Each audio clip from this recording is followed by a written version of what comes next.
Not to chat about a Green Day initiative or anything like that, but just, I suppose all things green in a manner of speaking. Angus, how you doing? Good to be here, John. I'm so delighted that you're actually talking to me today, and you've decided to come on ahead in, seeing as you've been on News Talk earlier.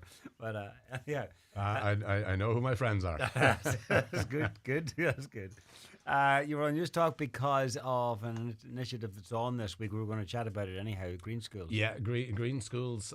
So Green Day music, green jumpers, and green schools. So you think of all of our listeners will be familiar with the green flags outside of schools, and over 90% of schools in Ireland, both secondary and primary, have signed up to the Green Schools programme. And every green flag you see stands for a huge amount of environmental work.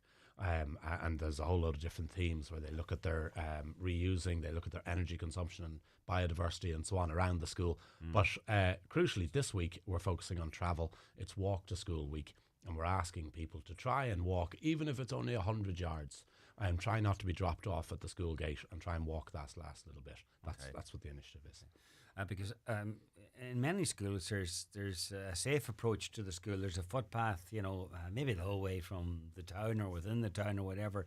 So as you say, they don't have to walk all the way on what might be more dangerous roads, but maybe the last 100 metres or 200 metres or something that could be done.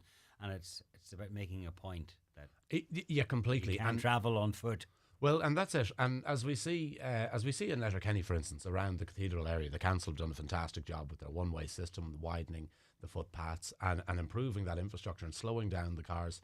And now, as a result, a lot more people walk. But it's not just the students that are walking, because it's safer. With cars moving more slowly, and of course less cars, it acts as a snowball effect. The more people that walk, the more want to walk.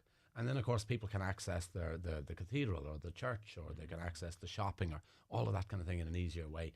So it's about making our town centres, our village centres, and crucially, our school gates safer. Part of that travel programme, that we get the children to do what we call a walkability audit. And it's literally an audit of the infrastructure, of the footpaths, the crossing points, the signage outside their school. How safe is it for them to be able to get from their home place? And from there, then we build up a plan of what infrastructure is needed. We work with county councils. Now, it's not possible for everyone to walk to school, or even a portion of it to school. Just doesn't make sense, or maybe can't be done. But often it's a case of realizing, oh, actually, yes, it can be done, or at least a good part of it can be done. And many school kids, they don't thank you today or tomorrow for it, but maybe in the long run they'll see the benefits of it. Well, what we've done is we've put the theme of connections around this Walk to School week. So every year we've a Walk to School week, and we've a different theme. And the idea is to connect to the people you're walking with, or to your own place, to get to know it and explore it a bit better. And it's a great exercise for teachers to be able to look at their routes around their area as well. And it ties in with geography and art and English and so on. Or else to connect with the nature that's around. And in Donegal, that's very apt for us. It's a beautiful week. The weather's settled this week. The colours are changing. The berries are there. The birds are starting to get vocal. The geese are arriving back. And you won't see or hear any of that or experience any of that if you're driven up to the school gate. And when you come out at the other end, if all the cars are lined up with their engines on, you'll be walking into dirty air, into noise, into an unsafe environment. And that's what we do as parents and as carers for folk. So if we can find, if there is any infrastructure, when it's safe, get people to walk as much as they can.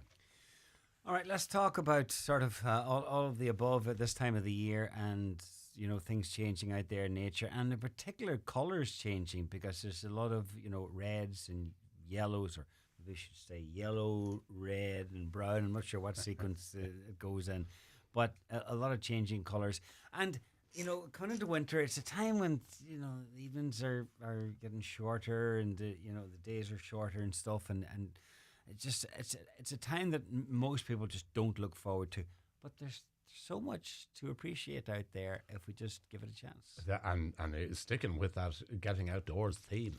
That's what it's about when the weather is settled like this. And I fully understand when those evenings are shortening in. We think and the nights are getting longer and longer. However, nature has of course been doing this longer than there's been humans around, and it's preparing for that. And nature's bounty is now there. There's a huge amount of birds there at the moment. Yes, the swallows might have left, But all those baby robins and baby blue tits and baby chaffinches, they're all maturing now, and they're around your gardens. They're looking for you to help feed them.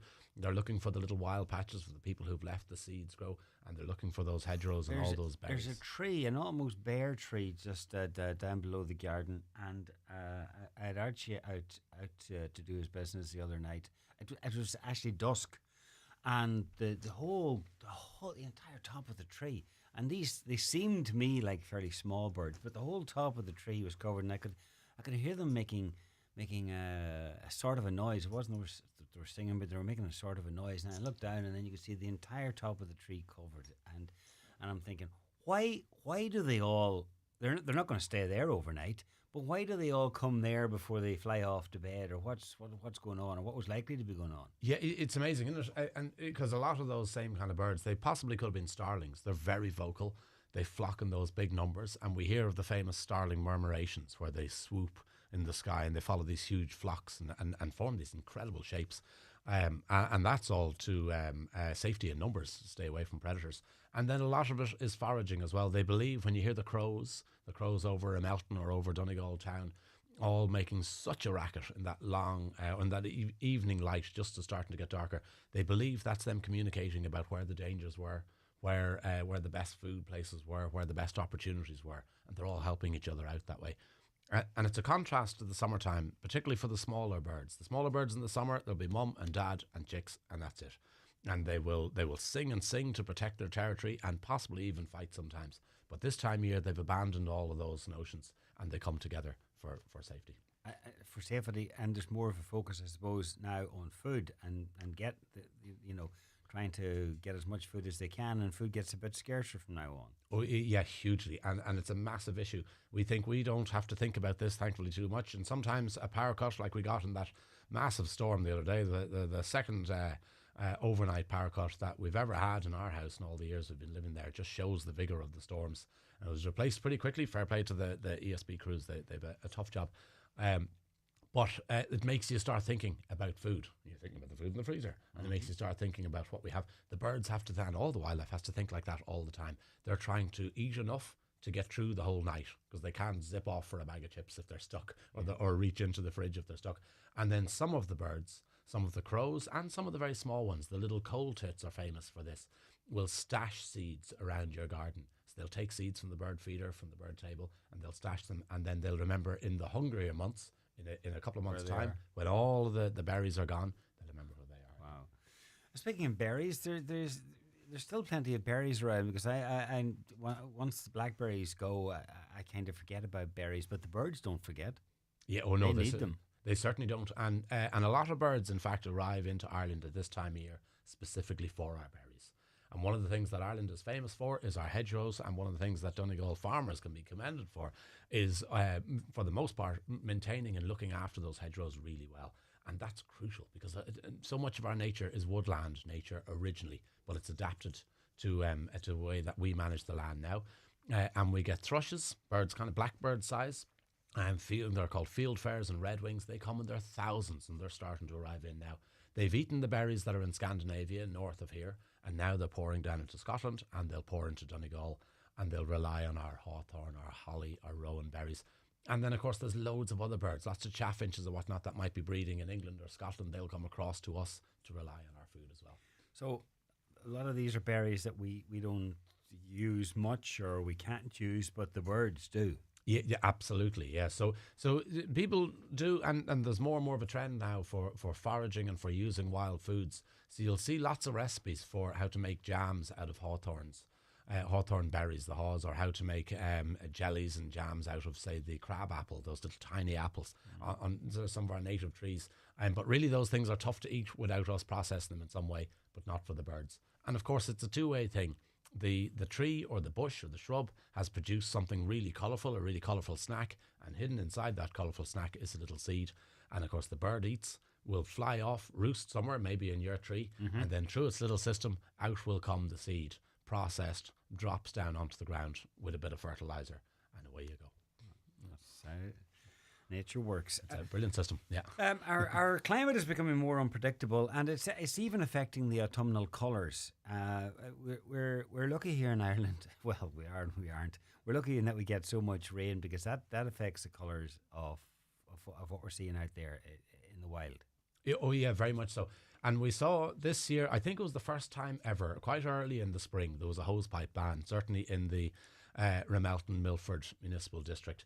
And that just shows how much our patterns are changing. We've never had to worry about water storage on any kind of scale before. And now suddenly we're starting to have to. And of course, that stress on us, on our water system, but also on nature.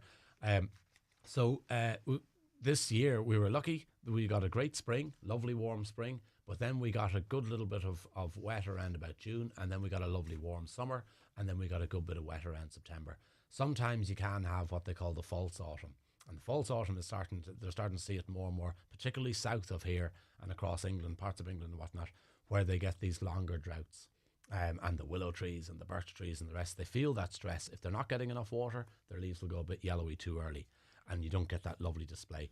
But thanks to the rain in September here, we'll get nice and colourful out there. Incredible colours, yeah. And the colours are fascinating. It's all the leaves are pumped full of green chlorophyll. And that's the special chemical that's able to break down the carbon from the oxygen and photosynthesize. If you can cast your mind back to your school learning. So that's how they get their carbon out of the sky. And half of a tree or half a bush or shrub is carbon taken from the sky. But at this time of year, they stop producing chlorophyll. The chlorophyll gets broken down. And it's such a heavy green colour pigment in the leaf that it masks everything else. And now you start to see the reds and you start to see the yellows. And I think this year we'll see more red because of the amount of sunshine. The red is actually like a sunscreen chemical that the leaf produces to protect itself during the summer. Okay. So when the green backs off or dissipates, we start to see the reds, the yellows and the browns. And this year they're really popular. And these autumnal colours now that we see out in nature, they're going to peak fairly shortly. It's towards the end of October, start of November, is it, that we see yeah, and now is the time. Yeah. And I was a little worried that Storm Amy might have knocked off an awful lot of the leaves before they really came into colour. But actually it was that little bit early. What the trees do, once they've retrieved everything they want from the leaf, it's an amazing process, really. They pull all these chemicals out of the leaf, and then they build a little wall of cells that acts like a guillotine. And that wall of cells mounts up on top of itself, and it cuts off the leaf while acting as a protection for the little scar on the bud, and the leaf falls down and gets recycled. If Storm Amy came in another week or two, those leaves would be gone because that process would have begun. But it was just about in time. We're going to see great colours this week. Let's move on to deer. This is rutting season, and the deer are making plenty of noise and making their presence felt. And it's red. It's red deer. Red deer. Yeah. Okay. We've 4 species of deer in Ireland, but we're particularly interested in the red deer. They're our native species. Right. And there's plenty of them out in Glendive, for instance. Anybody who is driving the high roads and by roads in Donegal will know full well that there is a huge amount of deer, and their deer numbers that can be a big problem. They can cause all sorts of issues when it comes to traffic, when it comes to eating at people's crops, forestry in particular. They love. However, that makes for a pretty impressive rutting season. Yeah. Now, what's the chances of actually, seeing a stag, for instance, now? Or what would be the best time of seeing or hearing a stag? Because the stags get very agitated at this during the rutting season. They do. The hormones really rise in them over the last couple of weeks, and come kind of late September, early October, when the first frosts come, really, that really starts to peak, and the stags will chase and bellow at anything and everything they perceive as a threat. So it's important to stay away from them. However, if you do go walking in the hills, if you do go for a walk in through the likes of Glenveigh, stay to the paths. But if you get up early and go in and walk on those paths in the likes of our amazing national park, you will hear them first, and they have this deep, deep guttural sound. And that's them, a bit like the birds calling out saying, my patch, my territory. But it's a sound that is so guttural, and it's a primeval type of sound. Once you hear it, it'll stay with you forever. And then if you're lucky enough, if you go early in the morning, because the deer will head off into the hills once the daylight really gets going. Right. But if you go early in the morning, wherever you like to go walking, listen out for that sound, and then look out, and you might well see one of the deers trashing their antlers around. Because what they do is they gather up a number of hinds, and then they want to protect the area.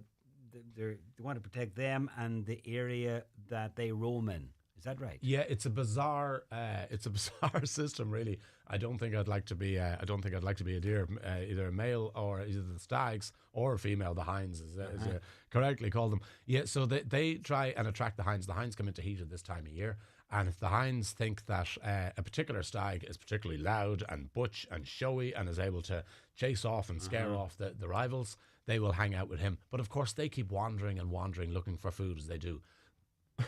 Excuse me. So the stag is running around the area that those hinds, those females, wander through, and it's marking it with its scent, it's marking it with its sound, and it's trying to keep a harem, effectively, a whole number of these females together for the day that they come into heat. All right.